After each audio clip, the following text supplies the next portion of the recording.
வணக்கம் நண்பர்களே, நான் திருச்சியை சேர்ந்தவள். இன்று நான் என் வாழ்க்கையின் ஒரு கதையை சொல்ல போகிறேன். அதில் அன்பு, தனிமை மற்றும் ஒரு புதிய ஆரம்பம் அனைத்தும் உள்ளன. எனக்கு 30 வயது. எனக்கு 7 வயதில் அழகான மகன் இருக்கிறான். எனக்கு 21 வயதில் திருமணம் நடந்தது. 2 வருடங்களுக்கு பிறகு எனக்கு ஒரு மகன் பிறந்தான். ஆனால் விதி எனக்காக வேறு ஒன்றை வைத்திருந்தது. என் மகன் பிறந்து 6 மாதங்களுக்கு பிறகு ஒரு விபத்தில் என் கணவரை இழந்தேன். அப்போது எனக்கு 23 வயதுதான். திடீரென்று என் உலகம் மாறியது.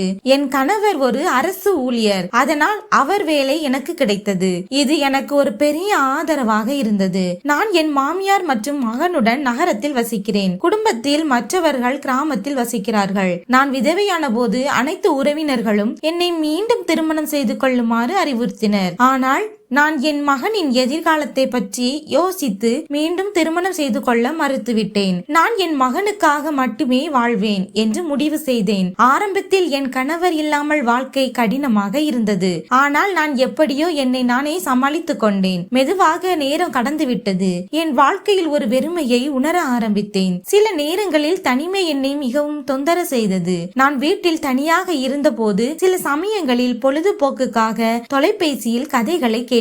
அலுவலகத்தில் எனக்கு சில நண்பர்கள் இருந்தனர். உலகத்தில் இருந்து மறைக்கப்பட்டிருந்தாலும் என் வாழ்க்கையில் ஒருவரை அழைத்து வர வேண்டும் என்று அவர்கள் எனக்கு அறிவுறுத்தினர். ஆனால் நான் எப்போதும் மறுத்துவிட்டேன். ஒருவேளை நான் நம்பக்கூடிய யாரையும் கண்டுபிடிக்காததால் நான் அதை பற்றி யோசிக்கவில்லை. என் அலுவலகத்தில் என்னிடம் பேசுவதற்கு ஒரு சாக்கு போக்கு கண்டுபிடித்தவர்கள் பலர் இருந்தனர். ஆனால் நான் எப்போதும் தூரத்தை வைத்திருந்தேன். என் குடும்பத்தின் மரியாதையை நான் மிகவும் கவனித்துக் கொண்டேன். என் காரணமாக யாரும் எந்த பிரச்சனையும் சந்திக்க கூடாது என்று விரும்பினேன். பின்னர் ஒரு நபர் என் வாழ்க்கையில் வந்தார். அவர் எல்லாவற்றையும் மாற்றினார். எனக்கு மொபைலில் பேஸ்புக்கில் கணக்கு உள்ளது. அங்கு என் குடும்பத்தினரும் சில நெருங்கிய நண்பர்களும் இருக்கின்றனர். ஒரு இரவு எனக்கு ஒரு நண்பர் மொபைலில் செய்தி அனுப்பியிருந்ததை கண்டேன். நான் அவரது விவரத்தை பார்த்தேன். அவரது பெயர் அஜித் குமார். அவர் எனது நகரத்தை சேர்ந்தவர். அவரது விவரத்தை பார்த்த பிறகு நான் அவரை எனது நண்பர் பட்டியலில் சேர்த்தேன். சில நாட்களுக்கு பிறகு அவரது முதல் செய்தி வந்தது. நான் பதிலளித்தேன். பின்னர் அது ஒரு தினசரி வழக்கமாகிவிட்டது.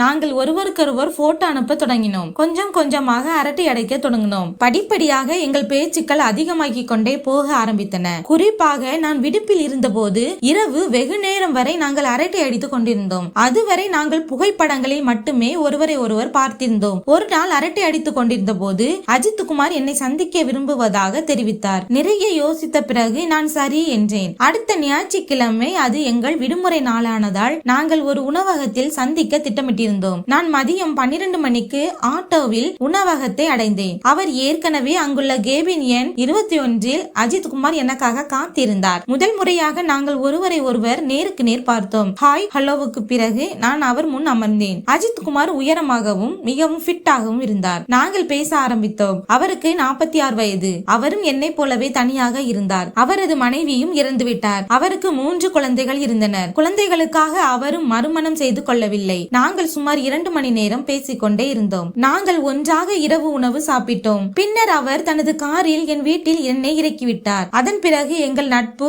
ஆழமடைந்தது. அரட்டை அடிப்பதுடன் நாங்கள் தொலைபேசியில் பேச ஆரம்பித்தோம். வெளியே சந்தித்தோம். எங்கள் நட்பு சுமார் 6 மாதங்கள் இப்படியே தொடர்ந்தது. அஜித் குமார் என்னை விட மூத்தவராக இருந்தாலும் நாங்கள் இருவரும் ஒருவரை ஒருவர் விரும்ப ஆரம்பித்தோம். நாங்கள் இருவரும் அதை வெளிப்படையாக சொல்லவில்லை.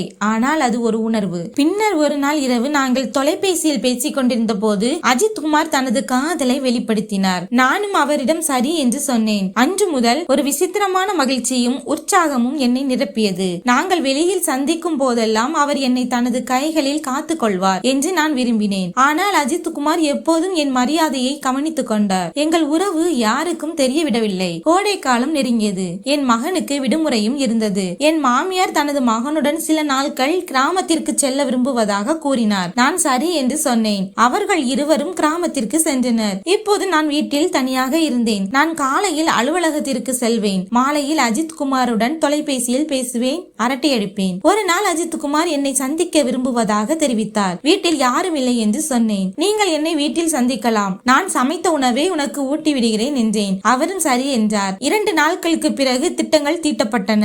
ஏன் என்று எனக்கு தெரியவில்லை. ஆனால் இன்று ஏதோ சிறப்பு நடக்கப் போகிறது என்று உணர்ந்தேன். அஜித் குமார் வரவிருந்த நாள் நான் காலையில் வீட்டு வேலைகள் அனைத்தையும் முடித்துவிட்டேன். அவர் மாலை 7 மணிக்கு வருவார். நான் நீல நிற சேலை அணிந்து பல வருடங்களுக்கு பிறகு நன்றாக தயாரானேன். அன்று நான் மிகவும் அழகாக தெரிந்தேன். அஜித் குமார் சரியாக 7 மணிக்கு வந்தார். நாங்கள் நீண்ட நேரம் பேசிவிட்டு ஒன்றாக இரவு உணவு சாப்பிட்டோம். இரவு உணவின் போது அஜித் குமார் கண்கள் என் மீது விழுந்தது. இரவு உணவிற்கு பிறகு நாங்கள் டிவி அறையில் அமர்ந்து பேசிக்கொண்டே இருந்தோம். இரவு 10 மணி ஆன போது எனக்கு புரியவில்லை. அஜித் குமார் வீட்டிற்கு செல்ல அனுமதி கேட்டார். ஒருவேளை நான் நினைத்தது நடக்காமல் போகலாம் என்று எனக்குள் கொஞ்சம் வருத்தமாக இருந்தது. நான் பதில் சொல்லவில்லை. பிறகு அவர் வெளியே எழுந்து நின்றார். ஆனால் கதவை நோக்கி நகரவில்லை. அவர் என்னை பார்த்து கொண்டே இருந்தார். நாங்கள் இருவரும் ஒருவரையொருவர் கண்களை பார்த்து கொண்டே இருந்தோம். பின்னர் நான் நினைக்காதது நடந்தது. அஜித் குமார் என்னை தன் கைகளில் பிடித்துக் கொண்டு என் கண்களை பார்த்து, இன்று நான் என் குடும்பத்தினரிடம் பொய் சொன்னேன் என்று கூறினார். நான் என்ன மாதிரியான பொய் என்று கேட்டேன். நான் என் குடும்பத்தினரிடம் சில நாட்கள் வெளியே செல்வதாக சொன்னேன் என்று சொன்னார். ஏன் என்று கேட்டேன். அஜித் குமார், நான் உங்களுடன் சில நாட்கள் தங்க விரும்புவதால் அப்படி சொன்னேன் என்றார். இதை செய்ய நீங்கள் என்னை அனுமதிப்பீர்களா? நான் அவரை பார்த்து நான் ஏன் மறுக்க வேண்டும் என்று கேட்டேன். இது உங்கள் வீடு,